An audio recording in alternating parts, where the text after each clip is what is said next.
everybody, how's it going? This is Max with BuzzTox here, and I am back with another reaction and review to Westworld Season 4, Episode 5. Now, this episode was a little different than I was expecting because it focused heavily on Delores, but I did love it. But all in all, I feel like this episode was definitely a setup episode, and it brought up a lot of questions and things to dive into and to talk about, but I see the payoff really coming later.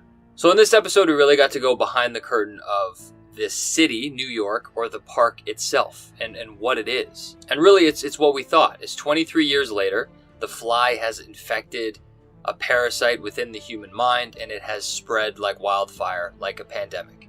And these people are essentially under control in this New York city. Charlotte has built a giant tower that the humans cannot see. Just like the hosts, when they see things that they aren't supposed to see, does not look like anything to me. Where I am shocked is how much Charlotte's plan is literally revenge. She created the same ecosystem. She created the park. And it is purely for the host's pleasure. She also keeps William under ice for the sake of revenge. Charlotte sees that winning can only happen if there's a loser. And she has clearly chosen that humans will be the loser, and she will do exactly to them what they have done to the hosts. But these humans go through the exact same thing as the hosts do. Some of them are outliers. When they're an outlier, they can see the tower. They have a greater understanding that they are in a fake world. They've essentially reached the center of their own maze as a human, breaking out of the parasite. This guy said something that I found interesting. He said that hosts go and kill outliers for sport. I don't know if I agree with that, because in my mind, every host that is in this park is not conscious. One thing I also found strange is they told us now that when outliers interact with hosts, it makes them crazy. Makes them want to kill themselves, makes them do rash things.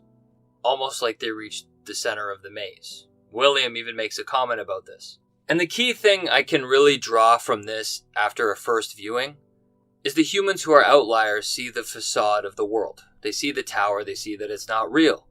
And this sickness of hosts killing themselves is really their awakening. Like William said, I guess you found the center of your maze. Which makes me really just question Charlotte's plan. Why did she build a park to enslave humans to have hosts enjoy in a form of revenge, but the hosts are not conscious? How could they be? So it's interesting because I feel like with Charlotte's plan, it's really just backfiring. She's using the humans as the host did, but it's almost creating an ecosystem where they're equally enslaved and they can come together. I really loved William's storyline. I love that they showed that he wasn't just this evil man in black. He had empathy. And the perfect example of host and human coming together is this scene. This woman is an outlier, and her husband was an outlier as well, and he died. And instead of just shooting her and killing her like he was supposed to, William was there for her and almost enjoyed her affection. And they shared a moment as they looked at the tower. And that is the harmony of human and host coming together, and that's what Charlotte seems to be doing unintentionally. As for Delores, she's in a very interesting predicament. I don't know where Teddy came from. I don't know why he's there. I don't know if he snuck in. To be honest, I don't even know how he has a body. The only theory I have right now is Delores said that they have the real world, and then they have essentially near the tower, or maybe by the dam, they have a simulated world where every finite detail is calculated and stored on the computer. My only guess is that Teddy Flood in the Valley Beyond joined one of these worlds in the Valley Beyond. And he is in the Valley Beyond really understanding how he can connect with Christina or Delores in this reality. So basically, once Teddy is printed into flesh, he can enact that plan in real life. But that's the best I got at this point. In terms of Delores being a god and being able to write everyone's storyline, if Charlotte's mission is truly Charlotte's mission, we have seen that Delores only trusts herself to complete tasks. She printed 5 marbles of herself and put them in different bodies. And Charlotte has become a variation of that. So I guess if Charlotte was going to give anyone a job, she would choose herself. I'm just surprised she would choose a variant of herself that could potentially grow and change away from who she is. Delores, as the rancher's daughter, naturally pursues the center of the maze. She naturally sees the beauty in the world, the wonder, the splendor. So I found it interesting that she had this Christina or Delores writing storylines. And she's sitting across Delores having a coffee with her, acting like she should be normal. But it's in Dolores' nature to break out of the chains that she's been put in. So I think all in all, the big surprise for this episode to me was I'm shocked how much they literally just paralleled and copied Westworld from hosts being enslaved to humans being enslaved. I'm shocked how much of a carbon copy Charlotte's evil plan seems to be. And I think for me, I just need more episodes to really understand why. The biggest thing with this show that I'm waiting for is to tell me, why is Charlotte doing what she's doing? What is her overall motivation? I don't want her to be evil just for the sake of being evil. Because at this point, I feel like her actions aren't even helping the hosts. She just created this park. The only thing that we can have potential in establishing down the line is transcendence. This is the first time we heard of this term. And watching the show, I thought transcendence was the door, going from a human body to a host.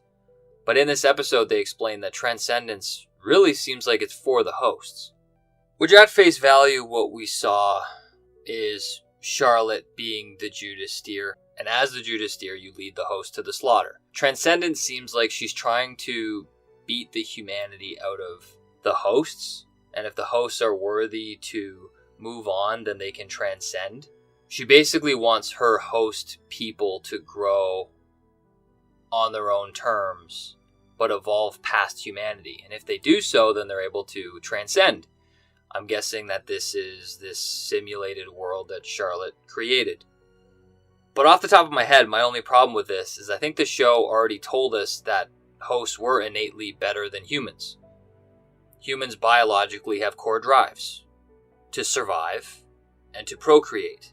And they said since the beginning, hosts do not have that problem. Because that which is truly free can change its core drives. And Delores did that in season 1 when she reached the center of her own maze. So as a viewer of the show, I'm a tiny bit confused because I feel like we're trudging up old ideas and trying to reintroduce them into this new plot to try and communicate something with a thesis and all this stuff. But the reality is the show already explained this to us and they already told us these rules. So I could be wrong. I feel like we're just recycling old plots and trying to make it new. But maybe I missed something. I will say the one thing I did not like about this show was the mission to get the outlier. I think that was a weird plot. That was a detour that didn't really go anywhere. We had Stubbs go in the park. They survived, which there is no way in hell that these guys should have survived going into that park. But they waltzed in there and walked out with the outlier. Great. The one thing about that I did like, however, is that these humans are free. They stay secluded so they can't be found by Charlotte. And they live off the grid. And now New York has basically been overtaken by hosts. This is 23 years in the future, and we know that humanity will be extinguished in approximately 50 years by Rehoboam's prediction. But that is all I have to say about this episode. If you like this episode, leave a comment down below. Let me know what you think about this episode down below. Did you like it? Do you agree with my points? Do you disagree? I want to know. But until next time, I'll see you guys later.